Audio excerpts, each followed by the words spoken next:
So what happened, when you register your child with the government, now the government will create a new corporate entity, which is your trade name, the trade name of the child, so that when he becomes 18 years old, he will be able to do business with the corporate world.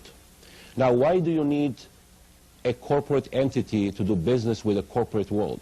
It's very important. A sovereign person has 100% liability on his actions. He is responsible for everything that he does. If he commits a crime, he cannot hide. He has to pay for it.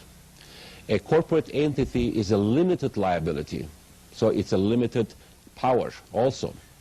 So you cannot do business with a corporation because it doesn't work in natural law.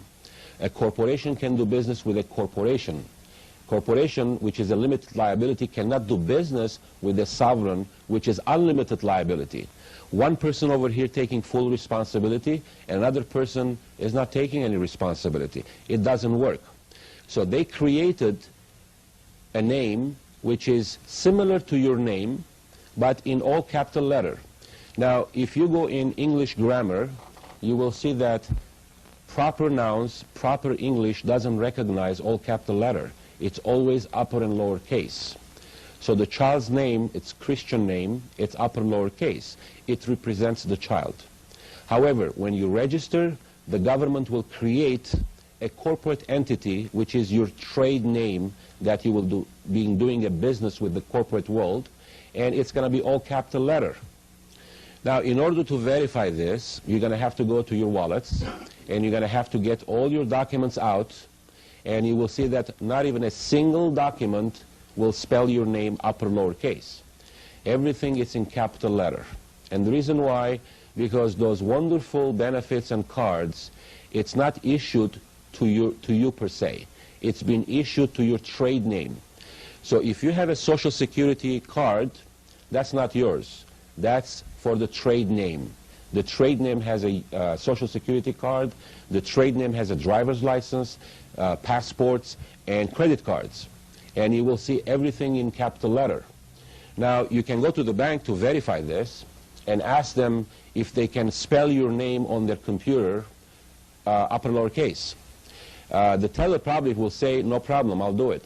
And as soon as she starts typing, even though their computer is the same as any other computer, you can do upper lower case or capital letter.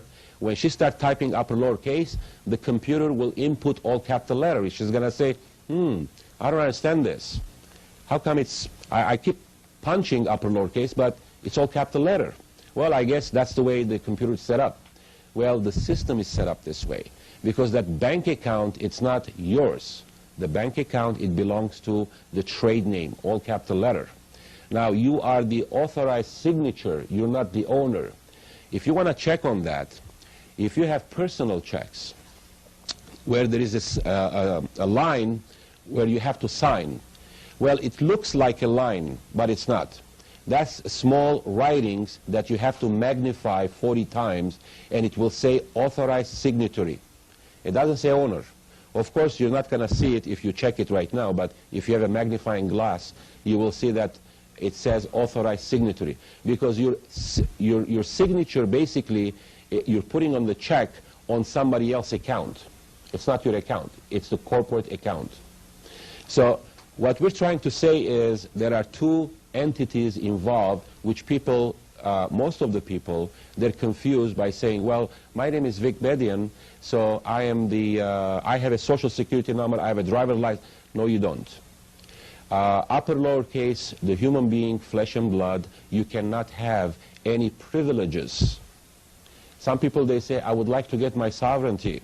What do I do? And I keep telling them, you are a sovereign. You cannot just take it back. You are a sovereign. Now, if you think you're not a sovereign, you're in the wrong place. You are a sovereign. You're created by God. You're a flesh and blood. You are a sovereign. You're accountable for every single action that you do in your life.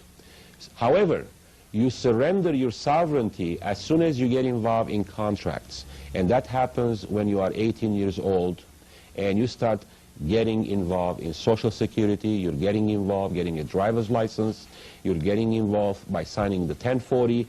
All these privileges, you do it voluntarily. Now, no one is putting a gun in your head to get involved. However, the system is set up in a way that by the time you're 18, you are a good citizen. The schools, they're going to teach you how to file your taxes.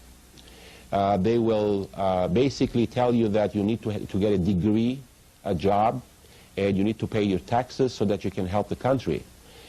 I have no problem by helping the country. I have no problem by supporting the country, the wealth. However, I do have a problem personally to pay to a third party, not to the benefit of our country, to the benefit of whoever set up this system, which is the international bankers. Now, let's talk about this UCC and what it means to us. Of course, there is natural law. No one can take it away from us. There is the common law, which is English law. And the common law, it's not written, by the way. However, we have books on the common law. And then there is the commercial law. These international bankers, which has nothing to do with the United States, by the way, because every single bank, it's chartered from England. So all their charters comes from England. England controls all the banking system. England controls all the court system and the representatives, which is the judges and the attorneys. And international corporations also controls the media, not by fraud, by money. They finance. They bought every single one of them. That's why you're not going to hear about this information, because they decide what to put it on the air, what not to put it on the air. So the whole system is controlled by international bankers, international financiers, and they are basically implying their rules and regulations. So don't complain about it, because you cannot change it. They have the money, they created the money, and basically we accepted whatever they offered.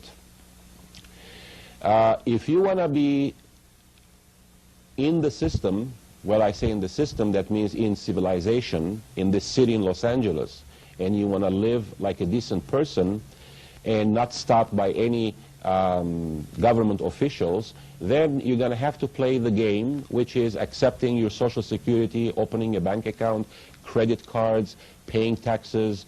You have to do all these things. Well, paying taxes, I don't know, but you have to.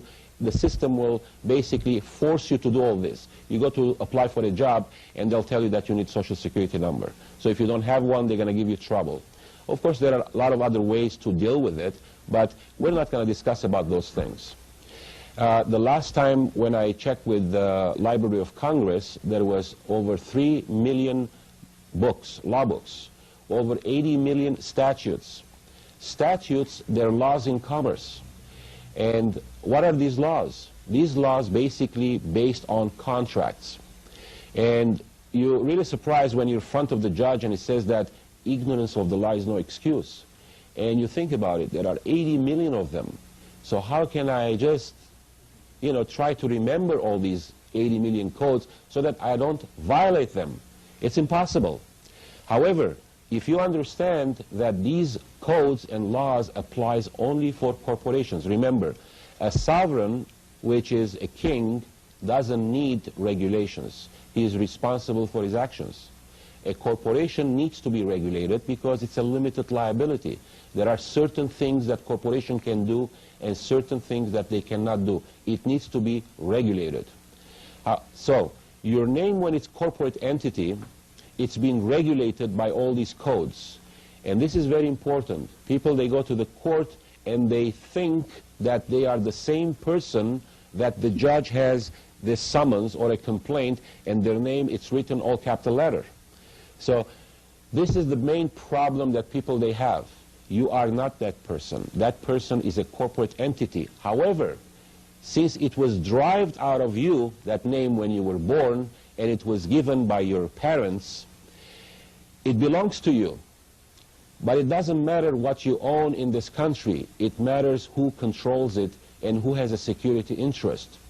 Since you never claimed your property, the government assumes the ownership.